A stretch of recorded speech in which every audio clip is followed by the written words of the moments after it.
histoires comme ça. Et les gens, eh bien, pensaient que, eh bien, les maisons étaient hantées, les châteaux étaient hantés, les cimetières, voyez-vous. Et ensuite, eh bien, il y a des gens qui ont pris, eh bien, conscience de cela, qu'ils pouvaient gagner de l'argent, et maintenant, on voit des envoûteurs partout. Même des médiums. Voyez-vous, tout ça, ça fait partie du même lot, c'est les religions, ça fait partie de ça. Même ceux qui se disent chrétiens vont trouver les médiums. Voyez-vous?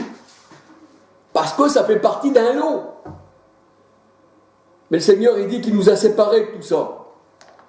Et le Seigneur, il dit, eh bien, ce qui se fait dans les ténèbres, eh bien, il faut le dénoncer. Mettez tout à la lumière. Et bien sûr, si on met tout à la lumière, comme Christ, eh bien, sondait le cœur et les reins, eh bien, il est certain que si nous aussi nous mettons les choses à la lumière, le serviteur n'est pas plus grand que son maître. Le Seigneur, il dit, si on m'a haï, vous aussi, vous serez haïs. Et c'est cela qu'on dénonce. Eh oui, c'est cela qu'on dénonce.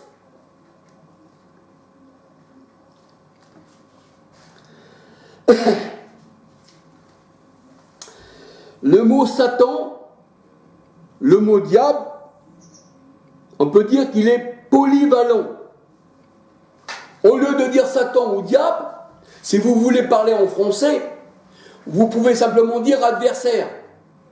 Et le mot adversaire est polyvalent. Tout dépend de quel côté on se met. Voyez-vous? Moi je sais que là, mes adversaires, c'est vous. Pour moi, vous êtes des Satans, vous êtes mes adversaires. Et moi, je suis un Satan pour vous, parce que je suis votre adversaire. Mais je ne vais pas vous posséder, n'ayez crainte. Je ne vais pas vous posséder du tout. Je n'ai pas les pouvoirs de vous posséder. Seul Dieu a le pouvoir de sonder le cœur et les reins et d'envoyer sur vous un esprit mauvais, comme il l'a fait au roi Saül. 1 Samuel 16-14. Voyez-vous? Le Seigneur envoie sur vous un mauvais esprit pour que vous croyiez au mensonge. Seul lui peut le faire.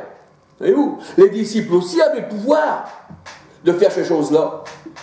Même l'apôtre Paul, comme Élimas le magicien se mettait contre lui, eh bien il dit fils du diable, fils de toute justice, adversaire de tout ce qui est Dieu, eh bien tu seras 3 jours dans les ténèbres.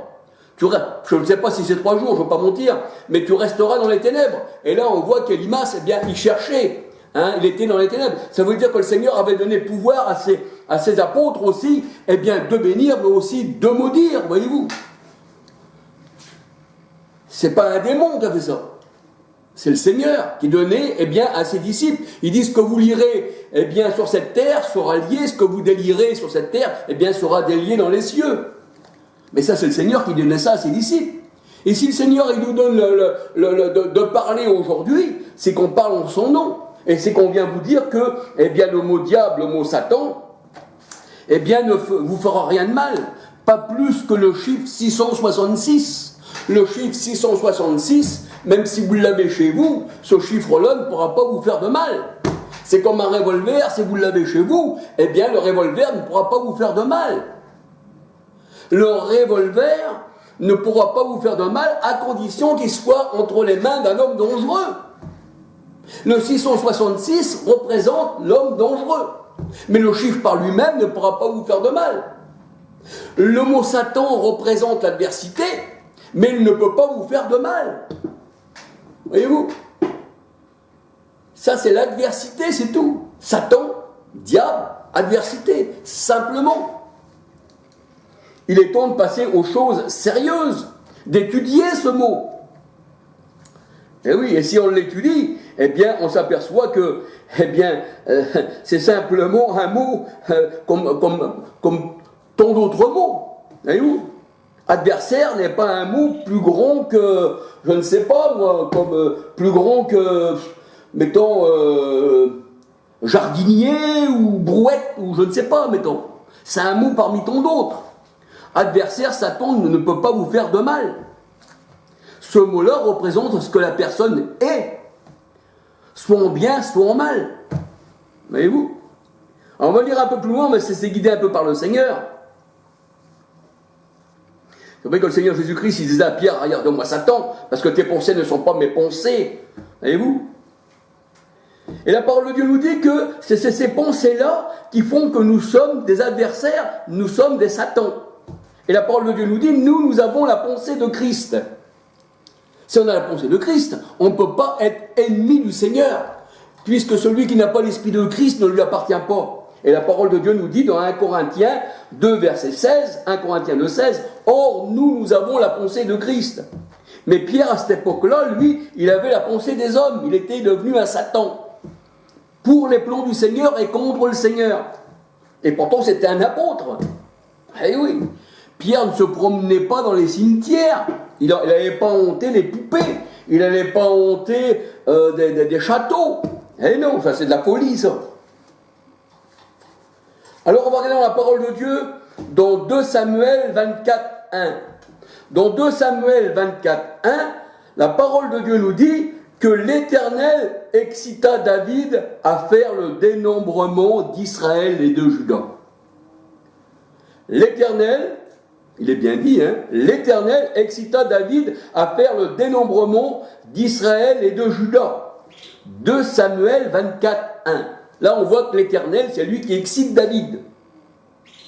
Et on regarde dans la parole de Dieu un peu plus loin, les mêmes références sont attribuées dans 1 Chronique 21, verset 1. 1 Chronique 21, verset 1, c'est la même référence que 2 Samuel 24, verset 1. Et là, on s'aperçoit que ce n'est plus l'Éternel. L'Éternel n'est pas cité en tant qu'Éternel, mais là, on s'aperçoit que c'est Satan qui excite David.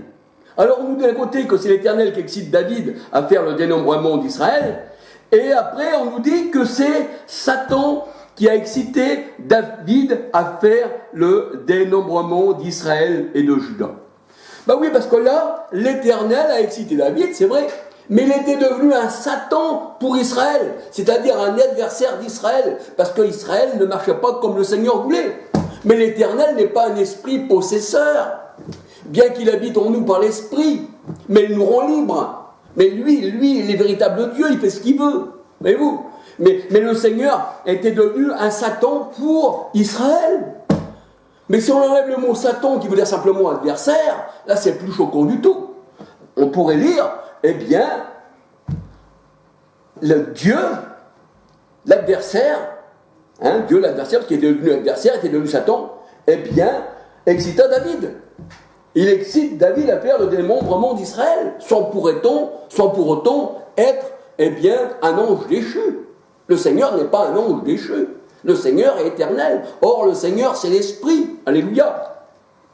Là, on voit que, eh bien, dans ces deux chapitres, de la parole de Dieu, dans 2 Samuel 24, 1, 2 Samuel 24, 1, et 1 Chronique 21, verset 1, que c'est l'Éternel qui était devenu un Satan, un adversaire, eh bien, pour Israël.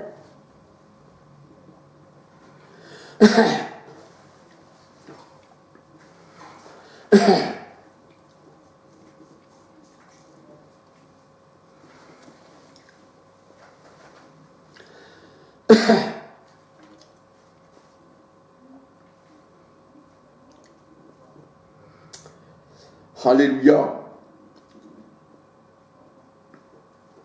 Alors on peut dire que le monde, parce que la parole de Dieu nous dit dans 1 Jean 5, 19, 20 que le monde entier est sous la puissance du mauvais, du malin. En un autre sens, on pourrait dire le monde est sous la puissance de Satan, c'est-à-dire de l'adversité. C'est pour ça que les disciples, eh bien, ils ont reçu de l'adversité. Le Seigneur est venu, lui qui était lumière, dans un monde de ténèbres. Mais il dit les ténèbres, ne l'ont pas reçu. Les ténèbres ne l'ont pas reçu. Donc les ténèbres, c'est l'adversité, c'est Satan, c'est l'homme mauvais. Et le monde entier, il est sous la puissance de cet homme mauvais, qui a pris possession de tout. Voyez-vous ? C'est pour ça que quand le Seigneur il est venu chercher ses élus, ses hommes qui étaient à lui, et ses femmes. Et puis c'est certains enfants aussi, je ne sais pas, parce que le Seigneur fait ce qu'il veut. Alléluia. Le Seigneur est venu chercher, on va dire en un seul mot, tous ceux qui lui appartenaient. C'est pour ça qu'il dit, je vous ai enlevé du milieu du monde. Mais le monde entier n'a pas été pris. Les ténèbres ne l'ont pas reçu. Et les ténèbres, eh bien, c'est ceux qui marchent la nuit. Les ténèbres sont... Le Seigneur a dit que les ténèbres ne l'ont pas reçu. Pourquoi ? Parce que les ténèbres, ça représente tous les hommes mauvais qui marchent dans l'obscurité, voyez-vous. Tout se fait en secret dans les ténèbres. C'est pour ça que le Seigneur dit c'est les ténèbres, voyez-vous. C'est pour ça que le Seigneur, lui, nous éclaire. On n'est plus dans les ténèbres. Il nous a retirés des ténèbres.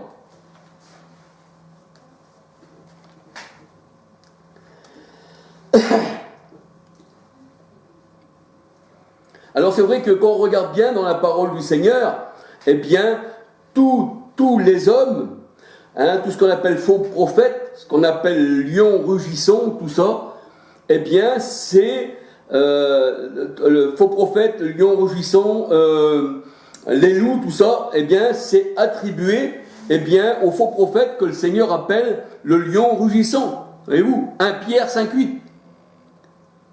Le lion rugissant tourne autour de vous. Oui, tourne autour de vous. 1 Pierre 5,8. Et Sophonie 3, verset 3-4 nous dit exactement la même chose. Que ce lion rugissant, là, ce sont des hommes. Ce sont des faux prophètes, ce sont des loups. Ce sont des adversaires, ce sont de faux sacrificateurs. Sophonie 3, verset 3-4. 1 Pierre 5,8. Et on peut en regarder encore dans Ézéchiel 22, verset 25 à 31. Jérémie 4, verset 7. Jérémie 4, 7, Ézéchiel 22, versets 25 à 31. Et tous ces gens-là, eh bien, ce sont des loups, ravisseurs. Et pourquoi qui dit ravisseurs, le Seigneur? Ravisseurs, ça veut dire qu'ils ravissent les hommes, ils les prennent de force. C'est de force, mais où de force? Et vous savez que des fois, dans ces religions-là, eh bien, je sais, et il faut le dire, que si on n'est pas trop argenté, qu'on ne rapporte pas beaucoup de dîmes, tout ça, je crois qu'on n'est pas trop bien vu. Je ne dis pas tous, je ne mets pas tout le monde dans le même sac, mais de ce que mes yeux ont vu, quelquefois, c'est pas trop. Celui qui était bien vu, c'est celui qui mettait beaucoup dans le panier, voyez-vous. Mais je ne suis pas là pour juger ça, c'est le Seigneur qui juge, et déjà ces religions-là, eh bien, elles sont jugées, voyez-vous. Alors l'adversaire, il s'élève de tout ce qui est Dieu, tout ce qu'on peut nommer Dieu. Il s'élève et il se fait Dieu lui-même. C'est ce que nous dit la parole de Dieu. Mais ça, c'est encore l'homme. Voyez-vous ? 2 Thessaloniciens, je vais regarder dans la parole de Dieu, parce qu'il faut toujours regarder. Alléluia.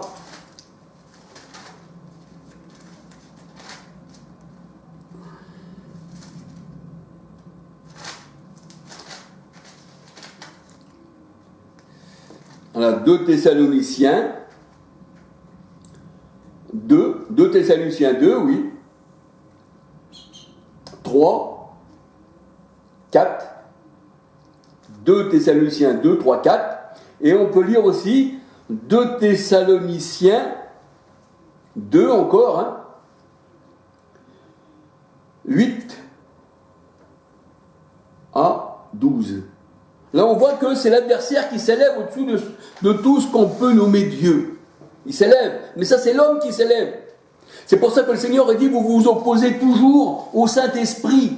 On va voir un peu plus loin où c'est écrit. Vous vous opposez toujours au Saint-Esprit. Homme sans esprit. Vous vous opposez toujours à ce qui est juste. Vous recherchez toujours le mensonge. Et vous vous plaisez et vous défendez le mensonge. Et s'il y a quelqu'un qui vient vous parler autrement de ce que vous pensez, alors cet homme-là, bien sûr, eh bien c'est un diable. Mais vous avez raison, parce qu'il est devenu un adversaire pour vous. Ah oui, mais vous, comme le mot, vous ne le connaissez pas, que pour vous c'est un esprit possesseur, n'ayez crainte, je ne vais pas vous posséder. Je ne veux pas vous posséder, j'en ai pas les pouvoirs. Et même si j'aurais le pouvoir, je n'irai pas habiter chez vous pour me souiller. Et non, le Seigneur est en moi, il m'a purifié. C'est simplement pour parler. Et oui.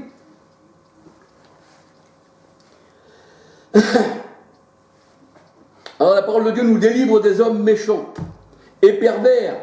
Parce que la parole de Dieu, elle dit, tous n'ont pas la foi. Et la parole de Dieu, elle nous dit, le Seigneur est fidèle et il vous affermira et vous préservera du malin. Mais quand il dit vous préservera du malin, ici le malin c'est l'homme méchant. Ici le malin c'est l'homme méchant. C'est le diable, c'est Satan, le serpent ancien qui lutte contre Dieu, c'est l'homme charnel. le Seigneur vous préservera du malin. Et il dit après, eh bien, il vous préservera, eh bien, des hommes méchants. Galates 4, verset 29. Galates 4, verset 29. Romains 8, verset 7.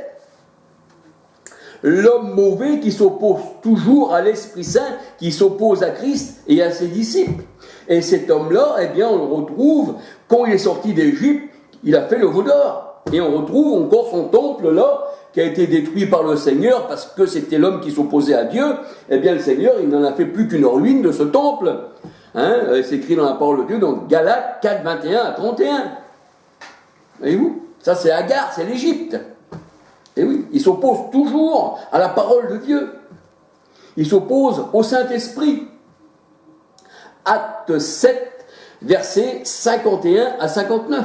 Acte 7, versets 51 à 59. Et le Seigneur Jésus-Christ a parlé aussi des pères des pharisiens. Le Seigneur Jésus-Christ parlait des pères des pharisiens qui avaient annulé la loi de Dieu au sujet de leur tradition. Marc 7, versets 6 à 13. Vous avez annulé la loi de Dieu au sujet de vos traditions. Et le Seigneur a dit, ce que vous annoncez maintenant, ce ne sont que des prétextes d'hommes. Prétextes d'hommes. C'est-à-dire, tu me loues des lèvres, mais le cœur est éloigné. Tu n'enseignes que des prétextes d'hommes, reçus par tes pères.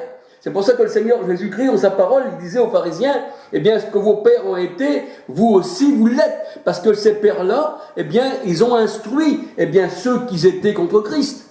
Un peu comme aujourd'hui, on instruit les gens à être contre ceux qui ont la vérité, voyez-vous.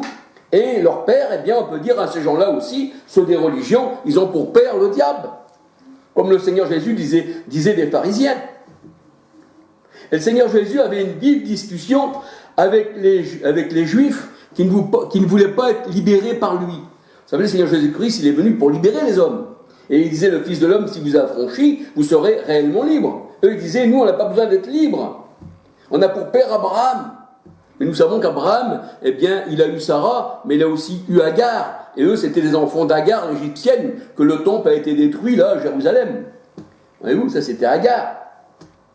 Et le Seigneur Jésus-Christ leur disait, eh bien, vous avez pour père le diable, et vous faites ce que vous avez entendu de la part de votre père.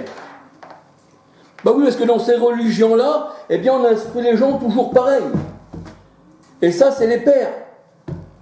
C'est les pères enseigneurs, qui enseignent. Même Paul le disait, qu'il était le père aussi, lui, de ce qui avait engendré les gens. Voyez-vous, on peut être un père spirituel, mais tout dépend, la spiritualité, vraiment, ça vient du Seigneur, ou ça vient du monde. Parce que dans le monde, il n'y a pas de spiritualité. Il y a simplement, eh bien, des médiums. Mais ça, c'est l'adversité. Voyez-vous. Donc, vous avez pour père le diable. Dès l'instant que vous engendrez des enfants comme ça, de répétition, eh bien, je dirais comme le Seigneur Jésus-Christ, à ceux d'aujourd'hui, vous avez pour père le diable. Ce que vos pères ont été, rebelles au Seigneur, avec un faux enseignement, vous aussi vous l'êtes. Race de vipère, race de serpent. C'est ce que le Seigneur disait. Et je peux dire que ça aujourd'hui. Je ne peux pas flatter les gens. On ne peut pas flatter ce qui est contre Dieu. Vous savez, le Seigneur Jésus-Christ a toujours aimé les hommes. Et j'aurais voulu je veux finir un peu là, je veux finir ce que j'ai à dire, et je veux parler un petit peu encore après sur quelque chose, un autre sujet. Voyez-vous ?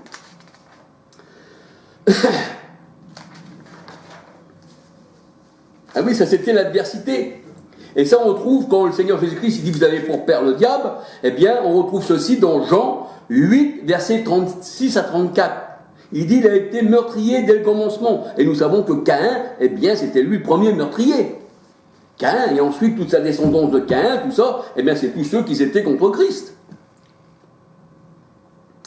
Avoir pour père le diable, c'est être enseigné de lui.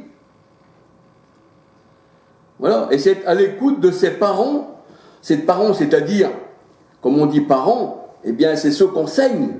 Voyez-vous, ses parents. Comme le Seigneur, il dit dans sa parole, il dit, bien écoute la voix de ton père et écoute aussi la voix de ta mère. Eh bien la mère, ça peut être considéré à l'église, Galates 4, 26, car l'église est notre mère, mais aussi écoute la voix de ton père. Ça veut dire que c'est ça l'enseignement. Mais là, les parents de l'homme charnel, eh bien, ça veut dire que c'est un enseignement qui leur vient du temps des âges, c'est païen, mélangé un peu avec la parole du Seigneur. C'est pour ça que le Seigneur, il dit, comment pouvez-vous manger ma parole? Comment pouvez-vous mettre ma parole avec votre parole? Comment vous pouvez mélanger l'esprit du Dieu vivant avec vos idoles? C'est exactement pareil. Pourquoi clochez-vous de tous côtés, disait Élie au prophète de Baal? Si l'Éternel et l'Éternel marchent avec lui, maintenant si c'est les Baals, marche avec eux. Mais vous ne pouvez pas mélanger la parole de Dieu avec vos paroles. Et votre enseignement, c'est ça. C'est un enseignement catholique, romain, repris d'Égypte, et qui maintenant est diffusé dans le monde entier. Et il y a des gens au-dessus de vous qui tirent les ficelles, un peu comme Billy Graham, qui était franc-maçon, et puis que vous adorez comme un dieu. Et pourtant, Billy Graham, c'est un franc-maçon. Et toutes les religions du monde, c'est ça. Il y a des gens au-dessus de vous qui tirent les ficelles de tout ça. Mais vous, aveuglés comme vous êtes, vous ne voyez rien. Vous êtes aveugle. Et c'est le Seigneur qui vous a rendu aveugle. Ce n'est pas un démon, croyez-moi. Regardez dans mes vidéos, Dieu Tout-Puissant, et regardez aussi dans mes vidéos, les démons n'existent pas. Vous allez voir, j'en parle de ça. Alléluia, gloire au Seigneur. Alors c'est vrai qu'être enseigné par le diable, vous avez pour père le diable, c'est les enseignants là qui se disent pères des religions, c'est ça. Marc 7, versets 6 à 13. Marc 7, versets 6 à 13. Ils ont annulé le commandement de Dieu au sujet de leur tradition. Et c'est pour ça que le Seigneur Jésus-Christ disait, vous faites ce que vous avez entendu de la part de votre Père. Jean 8, 38, 44. C'est-à-dire le diable, l'adversité de Dieu. Et les pharisiens disaient, si nous avions vécu au temps de nos pères, nous ne nous serions pas joints à eux pour tuer les